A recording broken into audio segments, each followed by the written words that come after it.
Hello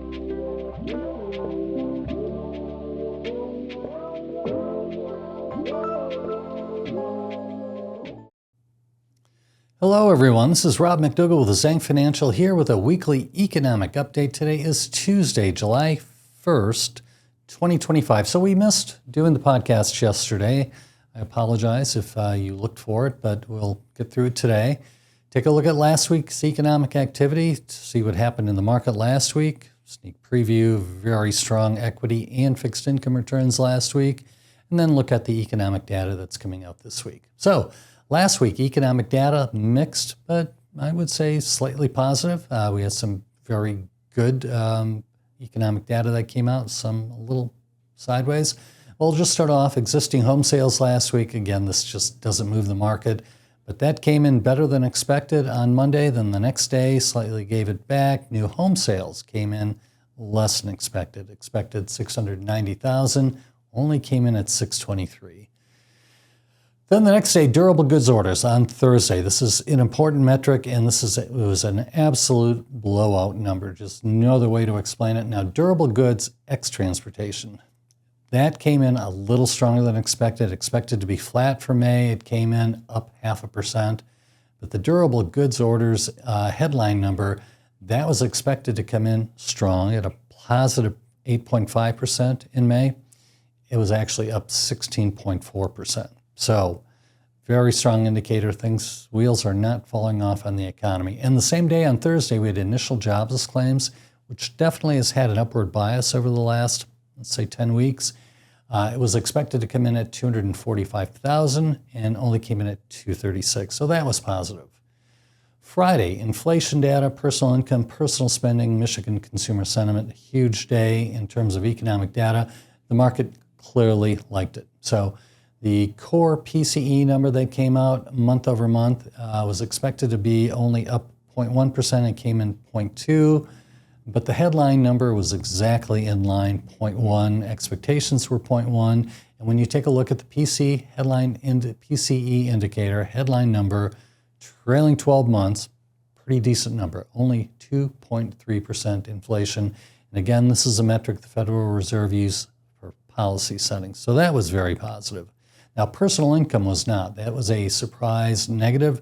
Personal income for May, the expectation was it was going to be up 0.3% month over month. Actually came in a negative 0.4%. I'm not sure how to reconcile this with economic activity we saw last week, which suggested income was rising.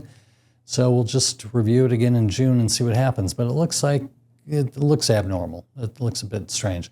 Consumer or personal spending. That was expected to be up a 0.1% month over month in May, came in a negative 0.1%.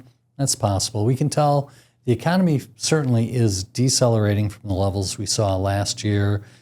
First quarter was hard to tell because of the import and everything related with the tariffs, so hard to tell, but personal spending being off 0.1%, probably not a big deal.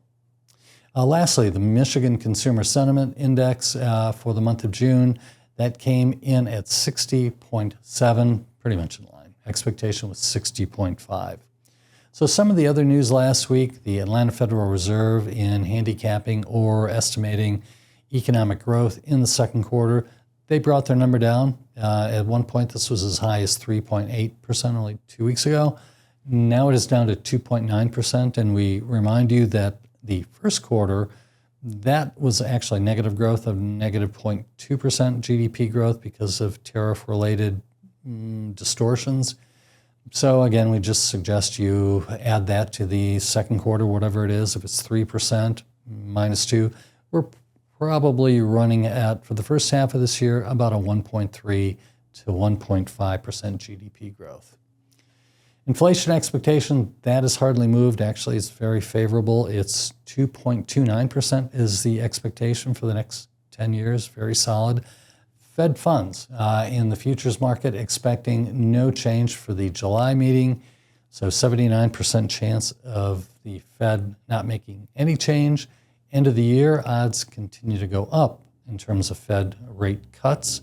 So the expectation for 2 or more cuts went up to 92%. A week ago it was 83%. The odds or probability of 3 or more cuts was 43% a week ago, came in at 59%. So mounting evidence, investors are expecting at least 3 rate cuts between now and the end of the year.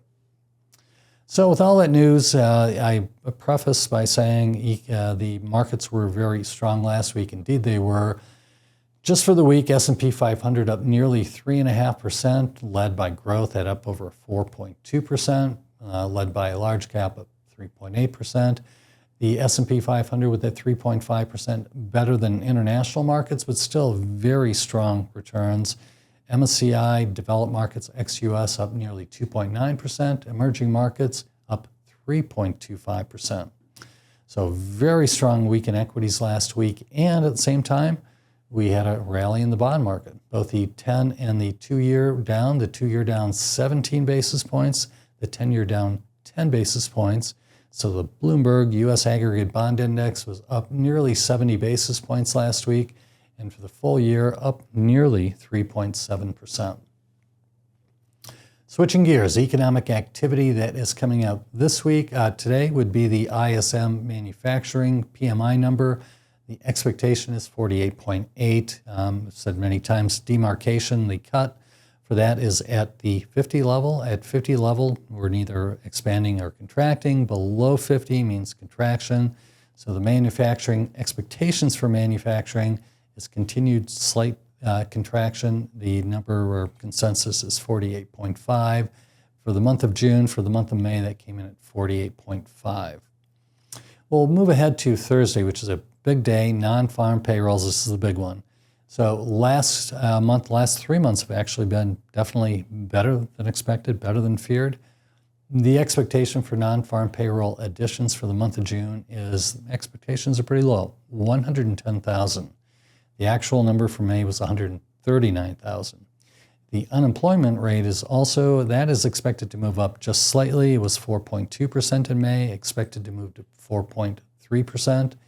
Average hourly earnings, which were really strong in the month of May, up 0.4%, expected to moderate a little bit, be up 0.3%. Initial jobless claims is also coming up on Thursday. That's right. Friday is a holiday, so they're moving some of these up. That's slight confusion for me. The fact that we have the initial jobless claims same day as payroll, usually they're 1 day apart. But initial jobless claims coming out on Thursday. The expectation is 240,000 new claims. And again, last week was 236,000. Lastly, the ISM Services PMI. Now this metric, despite the fact manufacturing has been struggling for years, 5 years, and often during that last 5 years has been under 50, the ISM Services Index has been well above 50 for most of the time. That has been coming down, and in fact, last month of May, slightly under 50 at 49.9, but the expectation for June is that came in a little bit above into the expansion area at 50.5. Well, that's it for our recap. We just thank you very much for attending. We'll look forward to seeing you next week. Thank you.